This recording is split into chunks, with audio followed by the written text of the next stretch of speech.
I decided to put this statement up here because there was an occasion a couple of years ago at the Green Gathering where I cleared a dome of half the people in the first 2 minutes with the statements that I made.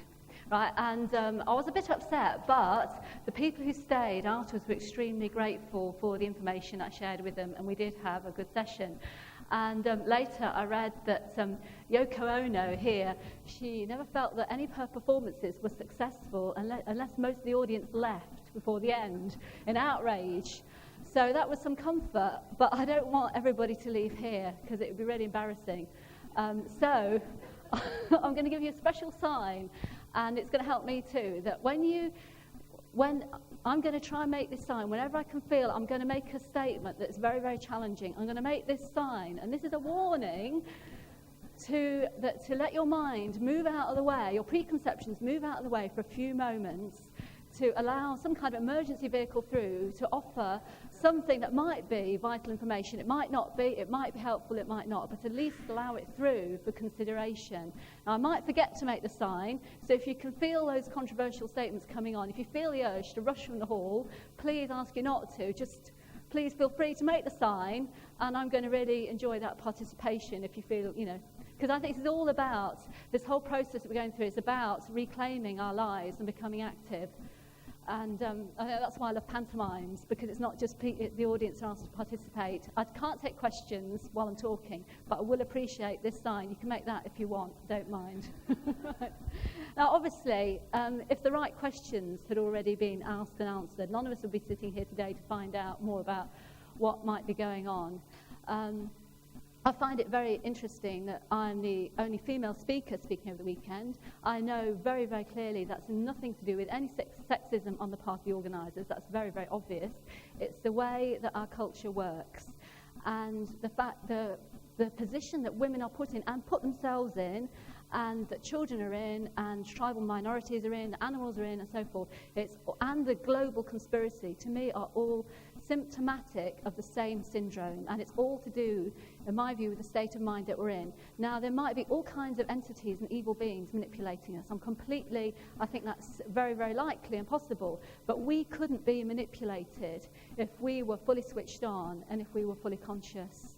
I think it's taken for granted that most of our perceptions are unconscious. That is understood. We are to understand that if all our perceptions became conscious, that we will be utterly overwhelmed. So why on earth is that so? Isn't that something we should question? Maybe we have the faculties within us to be more conscious, and this is only a temporary situation that we can't handle it. If we were more aware in every moment of all the energies coming to us and all the possibilities of the ways that we could act, I think we would live our lives very, very differently. I'm very grateful to Ian for giving me a slot here today. I'm not a professional. I don't have qualifications in what I do. There are no qualifications in what I do. I do have some sort of academic background, but most of my life has been as a mother, been a mother for 20 years. And what I've always wanted to know is what will make me happy and what will make my children happy. And those, to me, seem the most important questions behind all of this. And I apologise for laughing quite loudly in some of the presentations. I know it's very, very serious information that we're dealing with, but I do have appreciated the humour of some of the speakers because they lift us out of that reactive, critical, it's all so serious, what's going to happen mode into this, laughter moves us into this other state where we're free. For that moment, we are free, and at the end of a laugh, we are free. And we're in touch with the infinite consciousness that David Icke kept talking about last night. I was shocked when I realised the extent of the global conspiracy. I'd known all my life that something wasn't quite right around here. Couldn't quite put a finger on it. Could smell a rat. Something's not right. But when I realised the extent of the global conspiracy about 3 years ago and saw the extent of the chemtrailing, and I couldn't escape it because the planes are going to my house and they're making a mess of the sky, and I can't relax and look at the blue skies, and I thought I was going to emigrate, but I realised it's going on all over the world. I was shocked and horrified, and I went into a state of grief and shock for months, actually, and it felt like it would never end, and I just kept holding the feeling in my body. And eventually it did pass. And I think with all these grieving processes, all these adjustment processes, we can adapt to the new reality and we can become strong in it. And since then, it has never scared me. I was very, very scared for a few months, but now I never feel scared.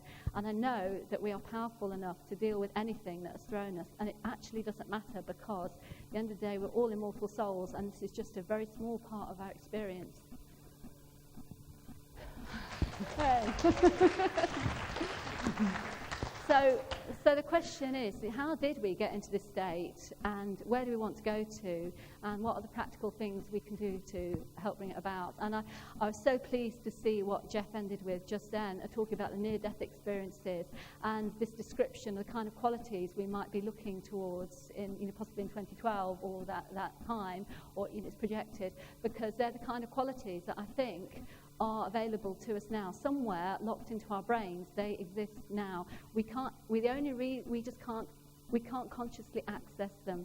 That's all. And I think part of the attraction of the kind of end time theories and the 2012 idea is because part of us, we do actually long for an end to all this. We long for an end of the suffering and the worries and the fears, and we can sense that there is a greater, more glorious sense of consciousness that we can experience. And so although we might be frightened to think of things changing, and part of us really, really wants it. So I'm going to ask who we are. I'm going to have a look at the left and the right brains. I'm going to talk about the significance of natural food, and expand the concepts of nutrition to understand that it's all the energies and all the ideas that come at us. I'm going to look at the current full-scale attack that's happening to our brains now, and how we can turn this feedback loop back, the one that where we're having all these negative influences coming at us, and that's affecting what we are and then what we in turn create. At the moment it's negative, we can switch that round into a positive one and recreate the paradise that we've sometimes been told is out of this life or somewhere else, but actually is within our own skulls, and that's how we can be aware of it. And talk about the kind of paradigm shift I think we need. So my question through most of my adult life is, well, what will truly make me happy? I tried the usual things that we all think will work, and they didn't quite hit the spot. One of my first major alerts that we might have been sort of fed a story about what we are is when I had my first child. And this baby that I held in my arms just wasn't what I had been told by all the baby care books and by all the people who told me all about what it was like having a baby. This wasn't the baby I'd been told about. And I think a lot of mothers have this experience. This is a common experience. And I just, what's going on? I remember now holding him. And it was strange because I felt like he should be able to talk to me, but he couldn't. But it was, in a way, he was. He was an exceptionally alert baby, but I don't think he was fundamentally different to any other human being. I think he just made himself very, very clear. It was just his character. And he made it very clear he wanted to be close to me all the time, to feed whenever he wanted, and go everywhere with me, and be out and about and part of the action. And that was the way I had to bring him up. And, this seems really obvious to me now, but I'd come from a culture where I thought, just babies go in cots and they're fed every so often, you get on with something else. I just didn't have a clue. But that's the cultural conditioning we come from in the West. And I found out very soon that in tribal societies, this way of bringing up children is considered normal, to keep the child close, and the child is part of things, because they haven't made their environment and their culture alien to a young child. So the question is, what kind of culture is it where we cannot welcome a child, where they have to be sidelined until they've been suitably conditioned so they can join and create more of this? I'm really glad that things have reached such a point now that it's become obvious that what we've created isn't working for us. When it was just kind of mediocre suffering, we were going to carry on with it. Now there's more and more people asking more and more questions. I went on through my adult life looking for more and more answers to what would really make me feel happy. And of course, as we know, it's not the things that we're told. And I came to realize, of course, it's a feeling rather than external things. And yet there are some external energetic things that do affect us, but they're not to do with achievement or what people think of you. They are energetic. Eventually, this took me to the point of raw food in 2001. And I read something written by an American raw food expert, David Wolfe. And he explained from his experience, he said, when you eat only raw food, something happens to your consciousness. Everything's different, and he couldn't explain, but it was all different. At that time, I was feeling very, very stuck in my life, and I was stuck in situations that weren't serving me. But why can't I shift? So I thought, I've got to give this a go, and I thought, I've got to give up cheese on toast every lunchtime, and I've got to give up my cups of tea. What am I going to do? What am I going to do? I can't do that. I thought, cheese on toast and cups of tea, or chance to shift to a high vibration. It is a really difficult choice that people face. So, obviously, within the week, I decided to go for it. And it was true, within 3 days, food takes 72 hours to completely pass out the system. So within 3 days, the last bit of cooked food had gone. I slipped into what, at the time, relatively felt like a paradise consciousness. It reminded me of how I felt as a young child in my parents' garden. But, why haven't we been told about this before? This is all completely news. I've just read it on some new obscure website. What's going on? This is real. And so, obviously, I kept this up, but I did have nutritional problems because I didn't have all the information that I needed to make it work. That was 7 years ago. Now I've been stably and happily on raw food I've been raw for 7 years, but stable with it for 3 years, and I found out a lot of information that's made it work. Some of the early information it's come from places like California, and in that sunny climate, your metabolism works quite a lot differently. So one of my sort of missions is to spread information about eating raw food in a way that will work for people, especially in this country, so that it can get these kind of benefits. But in the course of my search for more information about how to make all the raw food work and still satisfy me nutritionally while still having this wonderful feeling in my head, I came across the work of somebody called Tony Wright, and which I found it resonated with it immediately. And the reason is while I'd been raw, I'd noticed I needed much less sleep. And my sleep needs have fallen quite dramatically. Ian mentioned in my blog posting at 3 in the morning. I was up at 2:30 this morning. I went to bed at 10:30, and I woke up at 2:30, and I was ready to get up. Don't do that every night. Sometimes I might sleep longer, sometimes I might sleep less. But this is not, I was an 8 to 9 hour person. And then I don't feel tired. Also, I started to notice when I was first raw, and I still experience this, that when I stay up late and miss sleep, I start to go into these very creative, inspired states, the kind of subliminal states, where, you just know everything's okay and you feel in communion, like divine communion. And I just, what's going on? I couldn't find an explanation for what could be going on here. All I'd heard, this is a common experience among people eating high raw food diets, especially completely raw. So I came across the work of Tony Wright. His description of what happens, he says that the right side of the brain, for most of us now, is starved. It needs undamaged amino acids, it needs undamaged fatty acids, and it needs fruit compounds. Undamaged means uncooked. Now this is a big, I'm saying cooking damages food. It seems to be a very, very challenging statement to people because it's what we've done all our lives. It's questioning everything we are and everything we're doing and all our source of comfort. What would we do without that? It's so fundamental. It's going to get worse, sorry. But he's saying that raw food nourishes the right side of the brain. The moment it's starved, the left side of the brain can basically live on junk. It has a different type of structure. So we can still think, and we can still do maths and all those kind of things, and we can still have language and still speak while we're not nutritionally properly nourished. But if we want to have our creative faculties, and if we want to feel inspired, intuitive, to the level that we could be, we're going to have to get some undamaged nutrition in there to feed that very much more complex brain.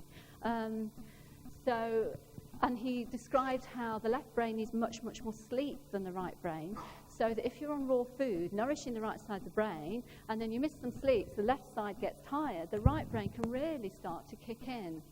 So everything, it all fitted in with what I'd experienced. Plus, I learned a lot about nutrition from him, which I'll come back to later, which enabled me to make raw food work. Now, he actually has something very controversial to say, and I think it's agreed now that we're a left brain dominated society, and we all need to move over to a right brain. That isn't controversial. What he basically proposes is the left brain's a dead donger. It's malfunctioning. There's something seriously wrong with it. It's creating havoc. I'm going to come back to that later. I'm going to come back to that in a minute, actually. But the other thing he suggests is that what we call psychoactive drugs or shamanic medicines, and even a lot of recreational drugs, the chemical drugs, a lot of them work by stimulating the right side of the brain. So they're enabling to access parts of our brain and consciousness that, because we become left brain dominated and because our right brains are starved, we don't normally have access to. Of course, when you use substances in large volumes that you're not used to, it can all get out of hand, and it can seem like a peak experience that you can't maintain, that you couldn't be functional in.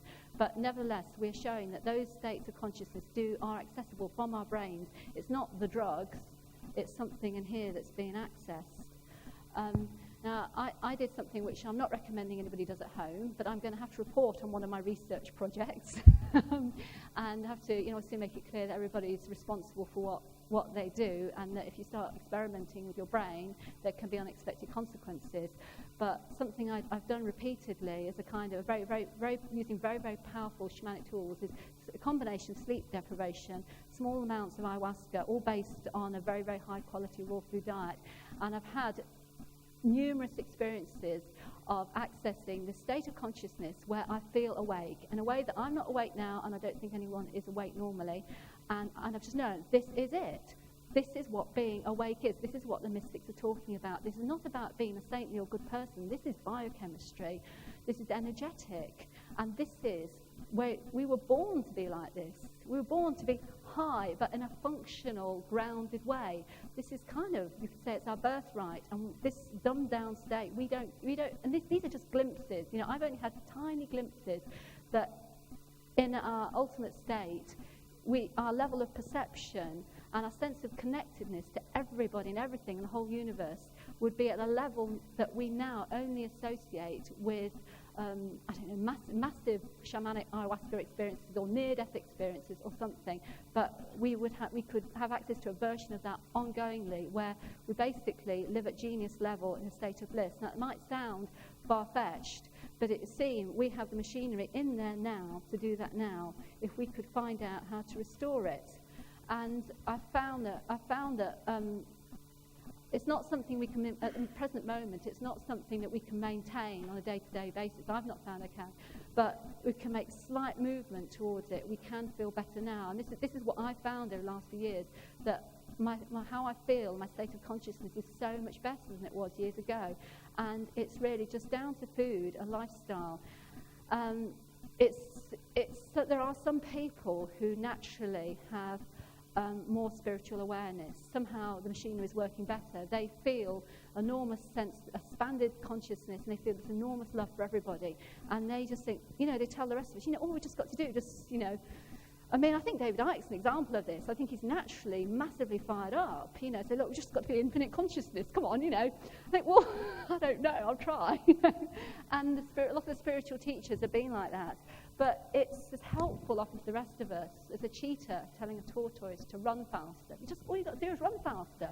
But for us to feel that level of love and connection, we actually have to be able to feel more, which means that we need to restore the chemistry of the right brain, because the right brain is the one that feels.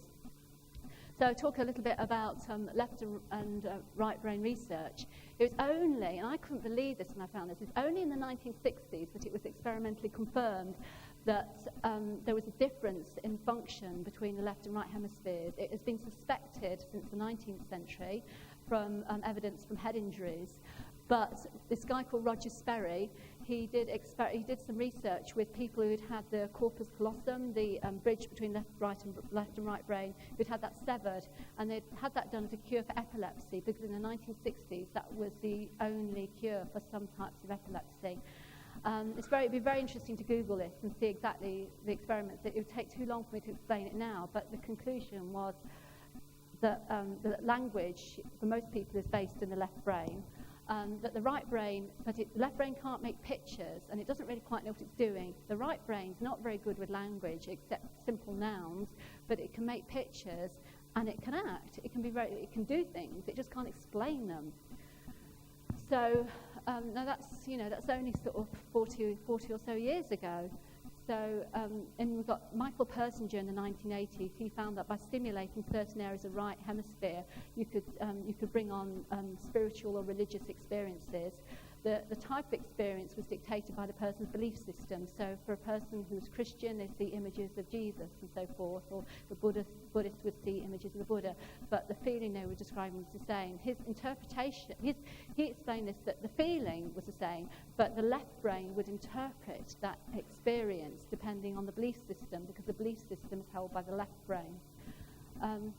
Then we've got Alan Snyder in Australia, and he's working on this now. He's been experimenting by using a magnetic field to temporarily take out the influence of the left hemisphere. In those circumstances, ordinary people just experience savant skills like amazing drawing abilities that they don't normally have, or they can count huge numbers of dots on a page, or do complex mathematical problems. And this is something that's been seen in some autistic people before, the autistic savants, that ones who've had damage to the left brain, or people with damage to the left brain, they sometimes have these special abilities. And then we've got Jill Bolt-Taylor. Hopefully everyone heard David Icke describe that yesterday, her experience. She had a stroke to the left hemisphere, and while that was happening,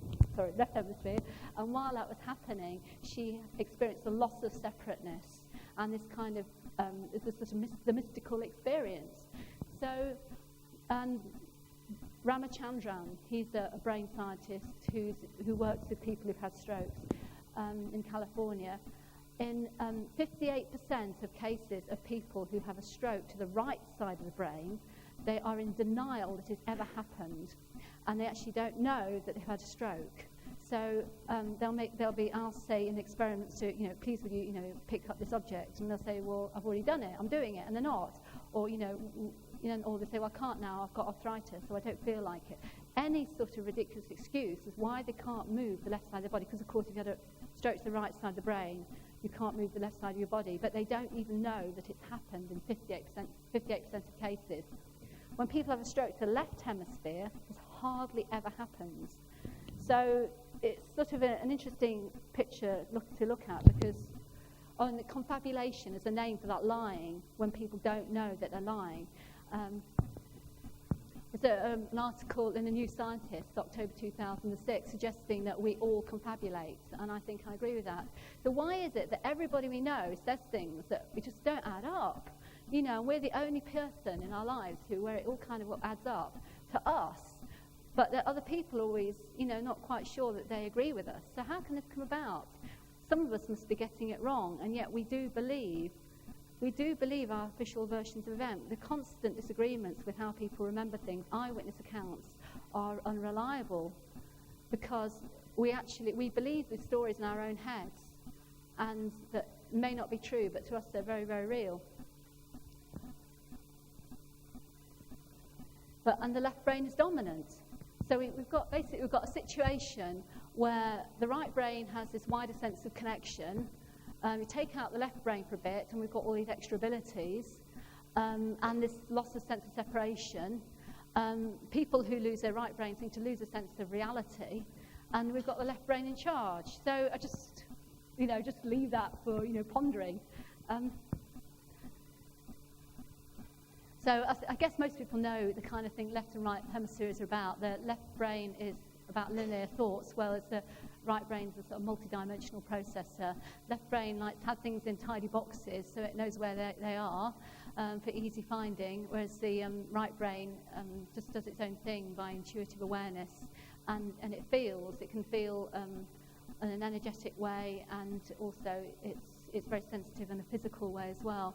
Left brain is, because it's so limited, it's sort of totally always generating a sense of fear, because it doesn't really know what's going on, and it seems to be where the machinery of the ego is. It just thinks the same conditioned thoughts round and round again, until occasionally something so big and so massive comes along that eventually it's forced to update its reality. Maybe like the global conspiracy. Think, hang on, we just keep at it, or same belief systems doing the same things, until this thing gets so big, the elephant gets so big, that it's just, right, no, we've really got to update.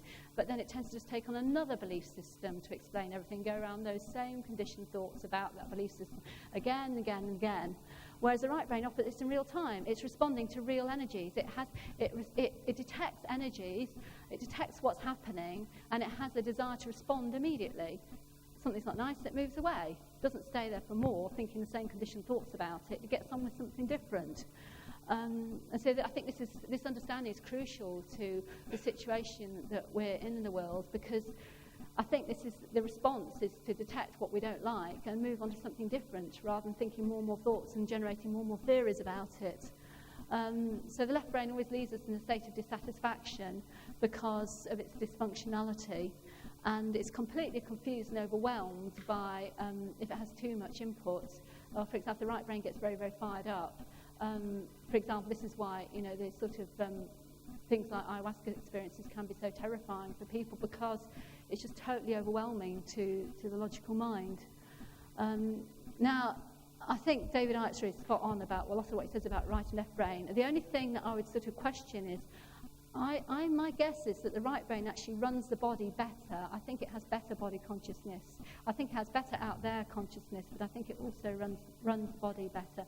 And the more things I've done to access the right side of my brain more, I feel the better that my body is run. It's better for the immune system, better for the digestive system. And I think the right brain probably corresponds to what the spiritual traditions call higher self, and the left brain to more to lower self. It seems that's a problem with our pineal gland. Well, I was just going to say about left and right brain, even if we are very, very, we're not, this is all very, very speculative. It just needs more research. You can't really draw any conclusions at this stage. But it is accepted that we need to get more into our right brain, so we can just work with that for the moment. We're not, obviously we're not going to hack our left brains out anyway, so it's going to carry on, but perhaps just get it, our thought process is to calm down and take them a little bit less seriously and get more into sort of an energetic awareness. And that's all we can do right for the moment anyway.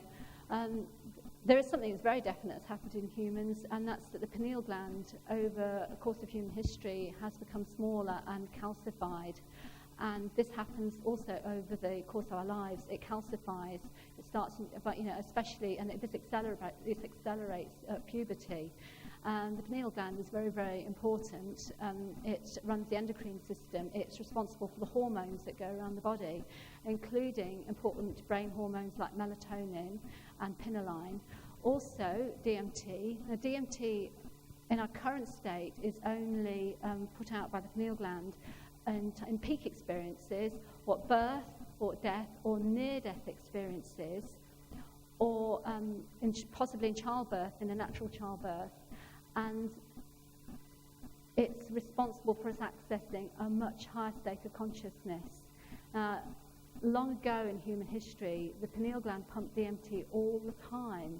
It wouldn't have been a massive blast like people smoking DMT today or taking large amounts of ayahuasca. It would have been a small amount, just like we have serotonin pumping around and dopamine pumping around. It's just a neurotransmitter and arguably necessary for full human function. But now the pineal gland doesn't pump it. Also, we don't pump enough melatonin, which is why one of the reasons we tend to be in an agitated state. It's possible that early in human development, that we had a diet was very, very high in fruit, and we ate a lot of fruit, which contained steroid inhibitors, which allowed our pineal gland to expand and to pump out more hormones. And this affected the way we developed in our mother's wombs and allowed our brain to increase in size and the pineal gland to pump out even more hormones. And we got into this kind of positive feedback loop, which enabled us to be human beings that are have so much more capability than potentially than the animals. And I think human beings are sort of getting themselves a bad reputation in their own eyes at the moment, and we've come to sort of view human beings as parasites. But I think in the form we once were and the form we can be again, we're as useful to the earth as the birds and the bees and the butterflies. We have a very, very special role to play. It's just the problem is that it's just that we're not playing it now because we've just gone off at a tangent. But the point about the hormones is it affects the way the DNA is read. You don't actually have to change DNA to change the form of an animal or human. You can do it by just changing the way DNA is read. For example, we have the same DNA as when we were very young. It might have mutated slightly, but the main reason we grow older is to do with hormones. It's not to do with the DNA changing. We can still pass on that DNA to children. So that's just a diagram of the pineal loop changing over time. At first, our pineal glands expanded, and then due to probably a change in our environments and a change in our diets, that the positive feedback loop reversed, and our brains started to shrink. And it's well established scientifically that our brains have been shrinking for a long, long, long time.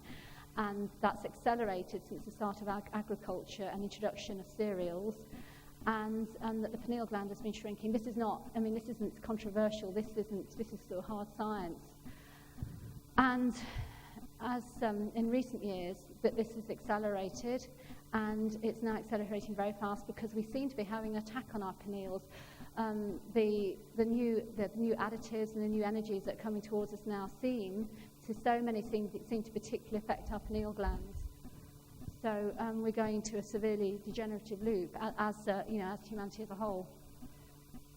So I'm going to point out something very obvious, the feedback loop between what we are and the world that we create, or if we're not creating and we're unconscious, it gets created for us, and then that produces whatever comes back into us. The obvious thing is food, but all the other energies, and that makes us what we are. I sort of feel funny even putting this up, but sometimes I get a feeling that we're not quite clear about this from the way we behave. So what has happened? Why aren't we eating undamaged food? What's going on? One possibility is that if we were supposing, it's a possibility that we originally lived in a kind of tropical forest environment, at least an environment very rich, just where there was trees growing, we could eat whatever fruit we wanted. Food was freely abundant to us. And there was some kind of disaster. It could have been ecological catastrophe. It could have been interference from outside the planet. I try not to get too involved in arguments about that because it can go on forever. The point is something, as far as I can tell, happened, and our brains got either meddled with or something happened about the food we ate that they changed. And we had to, when we were no longer living in an environment where we could get the food that was natural to us for whatever reason, there are a lot of foods that we can eat if we cook them. They're not, I would say, nearly all vegetables and fruit you can eat raw, but some of them, when people go raw, they don't want to carry on eating them very long. For example, the pulses, because they're not really our ideal food, and they contain small amounts of toxins that are destroyed on cooking. So maybe at that time it was a smart move for us to do. And then about 12,000 years ago, we had agriculture coming in, and I don't know why that started, and there's probably a story behind that. And now we have this idea that the bulk of our diet should be grains, and this is what's put out to us. I would just cut off that bottom bit, and fruit and vegetables, nuts and seeds, small amount of animal produce. I'm going to come back to that, what we found works for us. But this whole, and it's interesting at the moment, these grain shortages we've got worldwide and the rice shortages, the thing is, this has come about because the way agriculture is organised. If we're eating a wide variety of fruit and vegetables and nuts and seeds, you don't really get failed harvests in the same way. It's because grains they're dependent, especially wheat is very dependent on humans to propagate. Grass seeds just spread in the wind, but wheat seeds just drop where they land. It takes humans to get that organised, and it's a lot of work, and it's all to do with the work ethic, the idea that we've all got to work very hard. At this time, we do have to work hard, and if we have the changes we need on the planet, I do think there's a benefit to hard work, but ultimately, I don't think that we really have to, it's not really natural to us to work the level that we think we have to now. And then we all know about chemical farming coming in after the Second World War. That's obviously bad. And then we reached junk food, and now we're getting to a level where it's a blatant attack.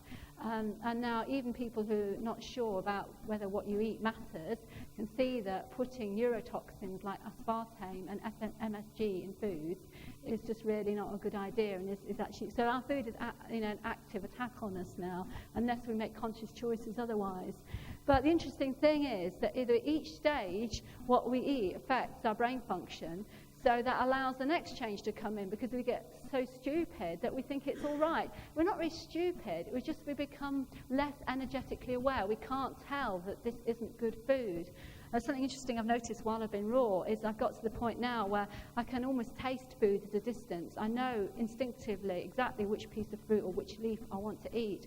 And I think that's, again, it's just a little glimpse of what's possible. We've lost our intuition, and we've been hypnotized to think that this processed crap that's fed at us is food. Just like David Icke was talking about the potato and the apple, this person could be hypnotized to thinking a potato is an apple. Well, we think what's served up to us is food. It's not. It's just a pile of chemicals that our body doesn't recognize. Thank you.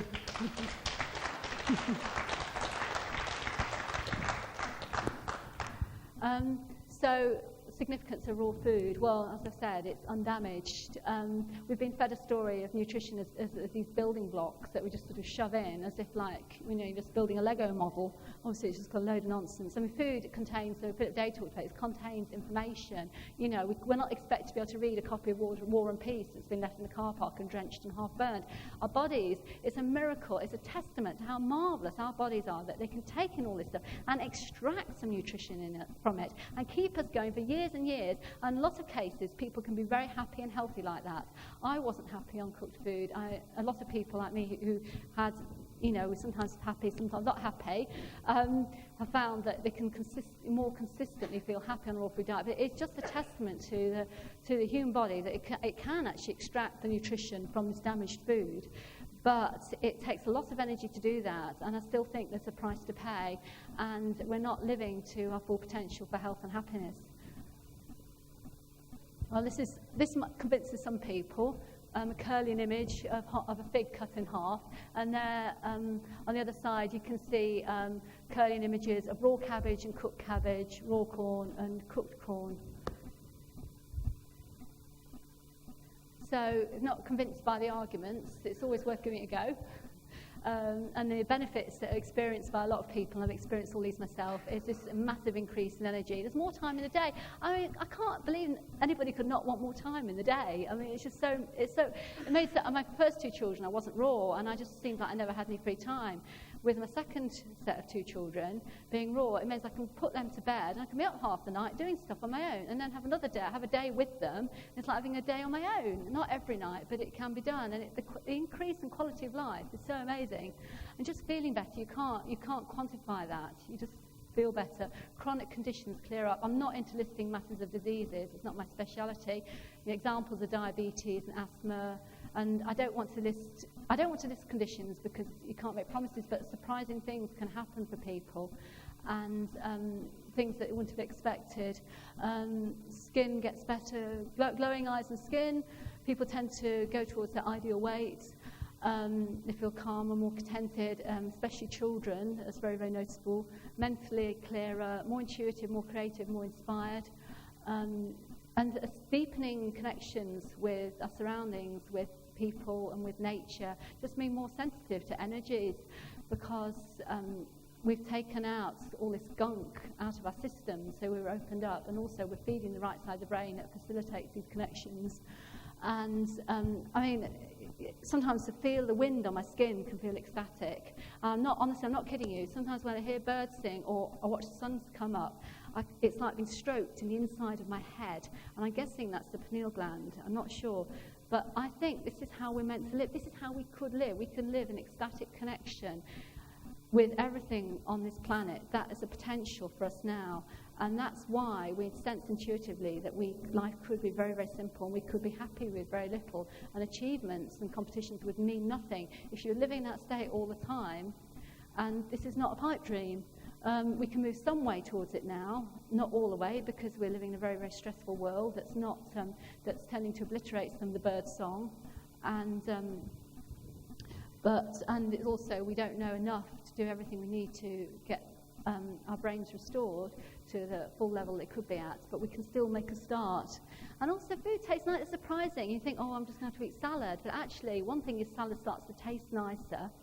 But also, you just can do all these amazing recipes, and the food is so much more vibrant. You start to notice it's much more of a sensual experience than just sort of satisfying addiction. You don't get hungry in the same way. You don't get all sort of faint and dizzy like I've got to have a meal. It's more like, oh, my energy's going down a bit. You know, I sense perhaps I could do with a bit of this, that, and the other, but it's not really urgent, but sometimes soonish.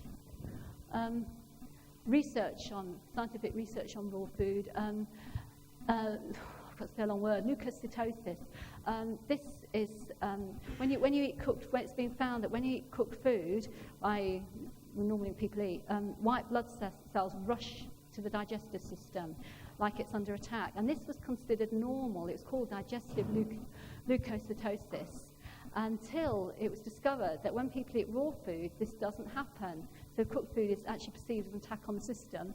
And famous Pottinger's cats, there's a story behind it, but that's not important. The important thing is this guy had two sets of cats. One he fed raw meat and raw milk. One he fed cooked milk and cooked meat. The ones that were fed the raw milk and raw meat, they were happy and healthy and so forth. The ones that were fed the cooked milk and the cooked meat, the first generation got ill at the end of their life, got degenerative disease at the end of life. The second generation started to get ill and degenerative disease in the middle of their lives. The third generation got ill and got degenerative diseases at the beginning of their lives. And there was no fourth generation. They didn't reproduce. This is sounding like something that's going on with humans today. There's a saying that you can only have 3 generations in a town, and actually most of us haven't had many generations in town.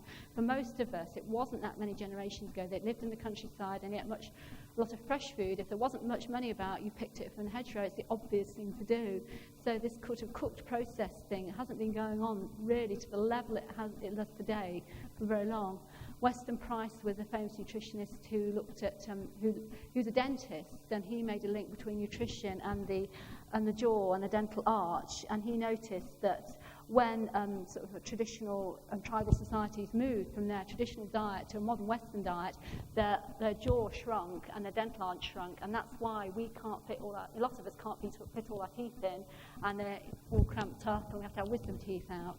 Now, raw food hasn't cured that for me. My jaw was already made, but the point is that when these societies who ate a diet that was very, very rich in fruit and vegetables and nuts and seeds, not too much grain, a very small amount of meat, when they switched then to a processed diet, they got all the degenerative diseases that we see today, which they hadn't had before. And then Leslie Kenton, she's a sort of modern raw foodist who's looked into how countless people have recovered from illness and improved their health through moving over to a high percentage of raw diet.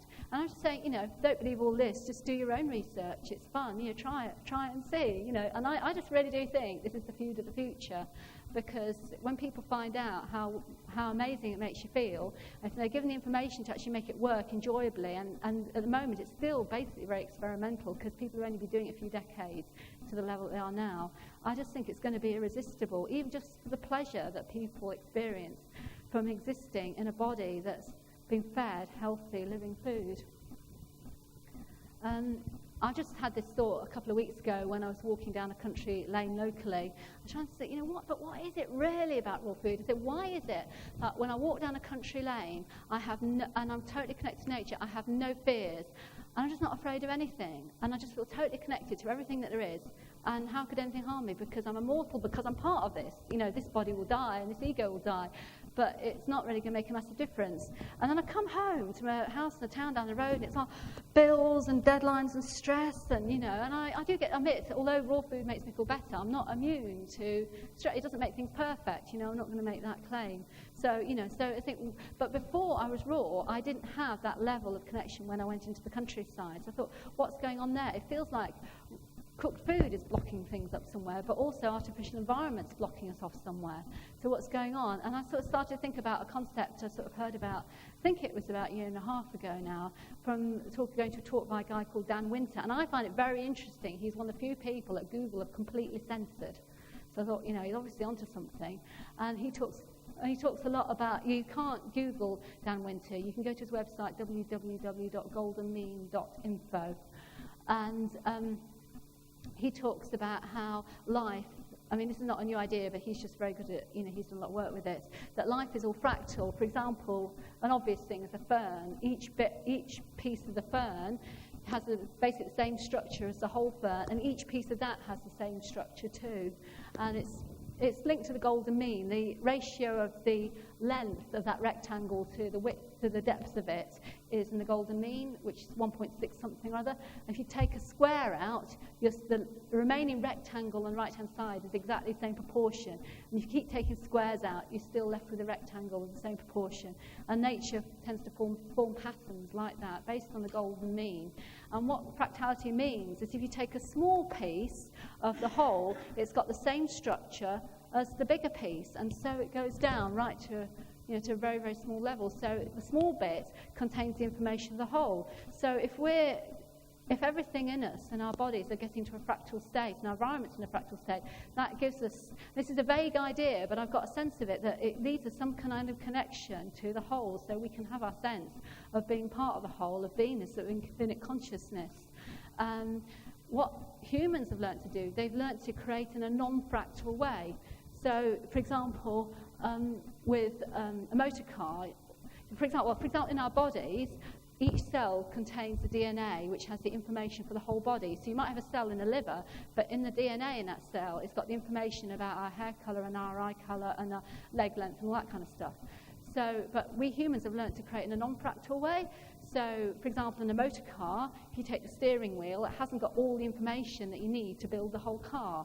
If you take it down to the atomic level, probably each atom has got the information about the whole universe, but there's some sort of discontinuity that we humans have managed to create, and that makes us feel disconnected. And because we are disconnected. So I'm wondering, it was just a question that rose in my mind. Has the left brain lost its sense of, has it lost its fractal connection while the right brain has kept it? If we go into a feeling state, does that enable us to create fractally? Whereas if we create with our minds, do we create in this disconnected state? It's just a sort of an idea about that. But it's interesting, I was saying about the atoms of the car, that humans now, we even have to meddle at the atomic level. We have to change the nucleus of an atom. So we have non-fractality even at an atomic level, which is why nuclear, the radioactive isotopes that we're producing are so deadly, because they are deadly. They're not of life. They're not fractal. They're not of life. Life increases natural order, whereas without life, we have entropy, an increase in disorder. And this is all the chaos thing that all ties up to the Illuminati chaos, and it's deadly. But the whole is stronger than the part. If you connect to the whole, obviously it stands to reason, self-evident that it's going to be stronger than if you're off on your own little thing. And anything that wants to interfere with the whole is eventually going to be, it's all going to be brought back. For example, if you a city is abandoned, eventually a forest is going to grow over it. The dandelions keep growing between the paving stones. They're not worried about whether they're going to be trampled down. They do it for the joy of it, because the real ecstatic joy we have is making that connection to the whole without worrying about the consequences. We do it just because it's a nice thing to do. And it's a lovely quote somebody sent recently that I put on my blog, and they said, if the world was going to end tomorrow, I would still plant an apple tree today. And I just know so what he means. As we plant fruit trees, every home we live, and we're always moving house, we just keep planting them because it's just a nice thing to do. I mean, this is I think, I wonder which speaker was it, I think it might have been David Icke who mentioned this, just not think of the consequences. We do what feels right to us now. And then we're already out of it. We're already connecting to the solution. We're already connecting to the vision of what could be. And we're already halfway there. So we're not really waiting for it all to be done for us.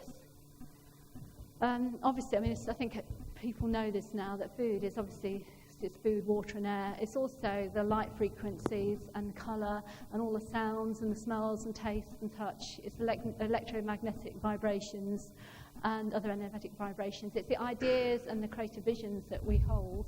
And, we need to be aware of what we expose ourselves to, and whether it really makes us feel good. And I think that's the simplest question to ask. There's a lot of knowledge that's coming out about nutrition, and it's so helpful because it gives us ideas and pointers of things that we can try. But the final test has to be, how does this make me feel? How does it make me feel now? How does it make me feel tomorrow? And we're under a serious, I think we're in a really, really, really serious attack now. And I think the more I find out about how the human body works and what we need, the more obvious it is we're getting the exact opposite. And it's interesting that a lot of things happening now seem to have the most major impact on the pineal gland. I don't by no means have all the answers. I just find it very interesting that the pineal gland was already shut down by whatever means, whether it was by intervention or it's just something that happened. Our pineal glands were already shut down and underproducing melatonin and have stopped producing DMT. Now they're under further attack. And the more we're shut down, obviously, the less we can understand that we can actually feel that we're being shut down and be energetically aware of what things are doing it to us. And it's based on an occult understanding by a minority at work in this world, and they understand that nutrition is codes that allow us to perceive and operate at different levels. And meanwhile, we're fed all this blooming programming about, it's all spiritual, or it's not, material things isn't what it's all about. And so off we go into what I call left brain spirituality, which is ideas about spirituality rather than the energetic experience. Okay.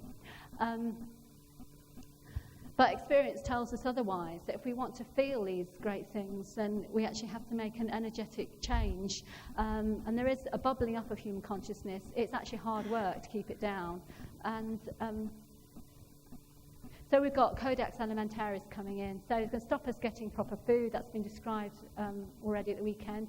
And then just to make sure we can't get vitamins and supplements to make up for that, they're going to take that away from us too. The additives are loss of excitotoxins, damaging nerve cells. Fluoride targets the pineal gland. Then we've got the supposedly illegal drugs, which are actually being peddled by governments. They're the ones that will cause us damage. They might make people feel good for one night, but they're going to cause damage long term. Meanwhile, the shamanic plants, the medicine plants, are being gradually taken away. I found it very interesting that magic mushrooms are taken away. They contain psilocybin, which gives a very similar effect to DMT, which is something, a neurotransmitter we should have, and because it's molecularly very, very similar. So I just think that, and how much damage, how much crime is caused by people on magic mushrooms. I think it's very significant that they wanted to outlaw, and it's just ridiculous. Depleted uranium, very, very dangerous. That goes to the blood-brain barrier. We're told there's this blood-brain barrier, and all these substances aren't really going to go in there. Well, it's a lie. Vaccinations inflame the back of the brain and cause the myelin sheath around the nerves to be damaged. Chemtrails seems to be linked to the HEART project, so that electromagnetic radiation can be beamed into the sky, and the chemtrails create electromagnetic charge around the Earth, so that can be used to manipulate us. And then there's obvious things like the noise pollution, so we're just never being allowed to completely connect. We're just sort of off with the birds, or in my case, bird song, and then car alarms, so we're always being jolted out of it. And then TV, just don't get me started. I mean, the worst thing to me is that it keeps us in a passive state and just being fed whatever we're fed and not doing anything. A lot you can say about it, about the misinformation, about how it subverts our natural desires into and links them with unnatural desires. You linking, obviously, being there's obvious things that we know, that we're just linking happiness with material goods. But to me, it's the way it's making us just something that sits inactively in front of a box and disempowers us in that way. And the so-called education, that's kind of the thing, don't get me started. It's just increasingly becoming a programming machine. And now they've got to get a curriculum on children at 3, because if you allow a child to just be off in its daydreams and playing happily till it's 5, I think it will have the child's going to have a conscious memory of that, of what it feels like to be doing its own thing in its own space. And it seems like it's almost too dangerous for us to know. And we're kept disconnected from nature, which gives us that sense of connection to something beyond this limited state of consciousness. And that's been eroded constantly. I'm going to have to race through this, right? So obviously we need to improve our diet and lifestyles. But the main thing is to actually do it. People talk about it forever, but if you do it, it's really something else. Obviously, it's crucial for children, and children need to stop being sidelined and need to be prioritised. We need 22 amino acids, 8 of them are essential. The neurotransmitters in our brains are made of amino acids, which is protein. I mean, I tend to recommend people have some sort of protein 3 times a day to keep neurotransmitter levels up. Protein is being sort of underrated, I think. We need the fatty acids. Most of the people are deficient in omega-3. If you want to know more about this information, just come to Hughes and my workshop, because I'm not going to be able to explain everything here. Or we'll be around in the afternoon down in around here or down in Seven Stars if anyone wants to know more. And we need to eat about 80% of our food alkaline. The main alkaline foods are green vegetables.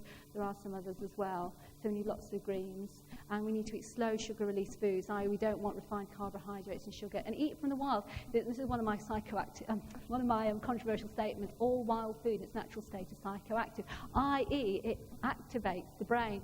Food is supposed to activate our brains. It's not supposed to be dead. It makes us feel more alive. That wild food has this strength and independence, completely different chemistry. And of course, that's been taken away from us with development. But eat it while we can and try and protect it. We eat a diet basically based on fruit as wide a variety as possible, including tropical fruit, nuts and seeds, a wider variety as possible, mainly soaked. Unsoaked, they contain phytic acid, which is to stop the seeds germinating before they got a steady supply of water, but that's an anti-nutrient. Another reason grains are an anti-nutrient, because until a grain is a seed, until a seed is soaked for a few hours in water, it has phytic acid in it, which is an anti-nutrient. Flax oil to give us the balance of omega-3. We eat a small amount of animal produce. We found that was necessary. A lot of raw foodists try to manage with that, and I see ones who do it, especially it works better in warmer climates. Good, that's fantastic. That's all I can say. That's great. But for a lot of us, a small amount of animal, we use raw dairy products, and it seems to make all the difference. Superfoods and supplements, because our soil is still so damaged, we still need help. Likely deficiencies that most of us have. Most of us will be deficient in zinc because of the state of the soil, and magnesium and iron. Vitamins, vitamin D, because we've been sold this story about not going in the sun, and because it will give us cancer. Actually, we need sun to make vitamin D, and vitamin D helps stop cancer, so it's the other way around. We don't get UVB light in the winter months in this country, another thing we don't get told, so we can't actually manufacture vitamin D from the sun in the winter months. So I think this is probably where sort of the animal products come more in this country. So I mean, I personally go for sun showers, but you can get it from dairy products and fish and egg yolks. Tryptophan, on a cooked food diet with too low in tryptophan, cooking destroys tryptophan more than the other amino acids. And in an experimental situation, if you give people the 8 amino acids but too low in tryptophan, you will induce depression. You don't have to change life circumstances. Reduce the tryptophan, people get depressed because tryptophan makes serotonin in the brain. With raw, it's not such an issue because you're not getting tryptophan so damaged, but also we make kefir, which is a type of yogurt which is very rich in tryptophan. Right, okay. Right. Yeah, I will do. Right, I'm going to say one more thing, and I think something I've noticed with people is the resistance. And people will do anything, go to extraordinary lengths to improve how they feel, and do all sorts of activities, but they'll do anything as long as it doesn't work. And I've sort of thought about this over the years, and I realised that when you start to reconnect your feelings, at first it can be extraordinarily painful because we're living in a way that's so damaging to us at first. When we feel that, it doesn't feel very nice, but if we stick with that, we will change. And it strengthens our attachments to ideas and beliefs that have served us, and we're frightened to lose because in our left brain state, we're so reliant on running things by ideas. And it's challenging at a very fundamental level what we are and how we've led our lives. We actually got to shift energetically. It's not enough to change our opinions. And I'm not trying to sell another belief system. I think we just have to try things, and if they feel right to us. And that we've been taught that not to trust our feelings. We've been taught that our feelings are selfish and dangerous, but actually our feelings connect us to everything else. And fundamentally our feelings are unselfish. And that the deepest desire is to live in harmony with everything on this earth. And that anything in that state, anything is possible, that we are potentially multidimensional beings, that we can make choices, but eventually I think we can get to the point where ideas of timelines will completely change, that the past is changeable and the future is changeable, and all the laws of the universe are we can move to different ones, but I don't understand that. I just have a sense that as we shift our consciousness, that will become possible. And I'll finish there.